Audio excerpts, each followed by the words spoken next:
പറഞ്ഞാൽ ആ നിൽക്കുന്ന പാഷൻ ഫ്രൂട്ടുകളുണ്ടല്ലോ എല്ലാം വിളഞ്ഞ് മഞ്ഞയാവാറായി നിൽക്കുകയാണ്. നമ്മുടെ അവിടെ പിള്ളേർക്കാണെങ്കിൽ ഭയങ്കര ഇഷ്ടമാണ് പാഷൻ ഫ്രൂട്ട്. പക്ഷേ സാധാരണ ഇവിടെ ഈ താറാവിൻ്റെ തോട്ടിലൊക്കെ വീണ് കഴിഞ്ഞാൽ പിന്നെ എടുക്കാൻ കൊള്ളൂല. അപ്പോൾ ഇന്ന് അവന്മാർക്ക് വേണ്ടിയിട്ട് കുറച്ച് ഈ വിളഞ്ഞ് നിൽക്കാവുന്ന മാത്രമുള്ള പാഷൻ ഫ്രൂട്ട് പറിക്കാമെന്ന് വിചാരിച്ചുകൊണ്ടിരിക്കുകയാണ്. അതിനാദ്യം നമുക്ക് ഈ സാധനത്തിന് അങ്ങ് ചായക്കാം. അയ്യോ എൻ്റെ പൊന്നെ, എൻ്റെ കൈക്കും എൻ്റെ ആരോഗ്യത്തിനും പറ്റുന്ന പരിപാടി എങ്കിലും നമ്മൾ കണ്ടു കഴിഞ്ഞാൽ നമുക്ക് ചെയ്യാതിരിക്കാൻ തോന്നില്ലല്ലോ.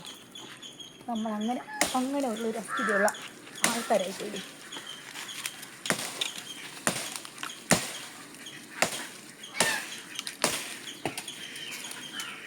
അയ്യോ വീഴേണ അതിൻ്റെ അകത്തോട്ടങ്ങാനും.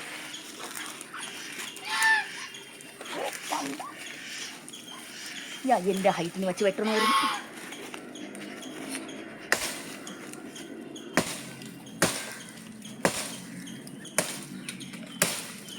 ഓ തന്നെ മിക്കവാറും ഇത് അതിൻ്റെ കുളത്തിൽ തന്നെ വീഴും.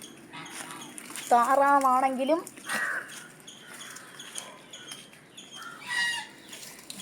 ഓ ഇത് നടന്നത് തന്നെ.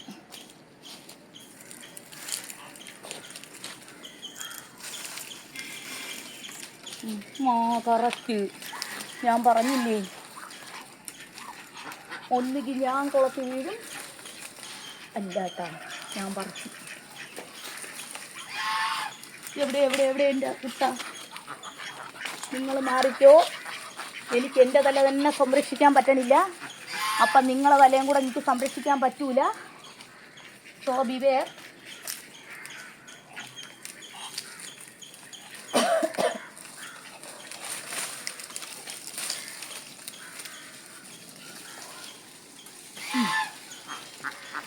ഒടുവിൽ യെസ്,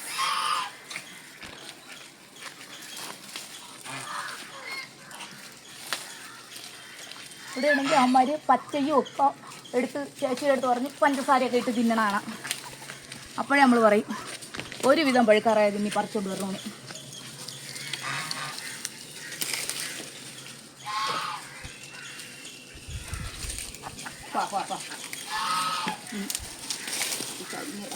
ഓ നീ ഇല്ലല്ലേ ചേച്ചി വിളഞ്ഞത്? അപ്പുറത്ത് സൈഡ് പോയത് നോക്കണം. അവിടെ ഒരെണ്ണം നിൽക്കുന്നുണ്ട് കേട്ടോ, ഒന്നാ രണ്ടാ നിൽക്കുന്നുണ്ട്. അറിയാം എന്നാ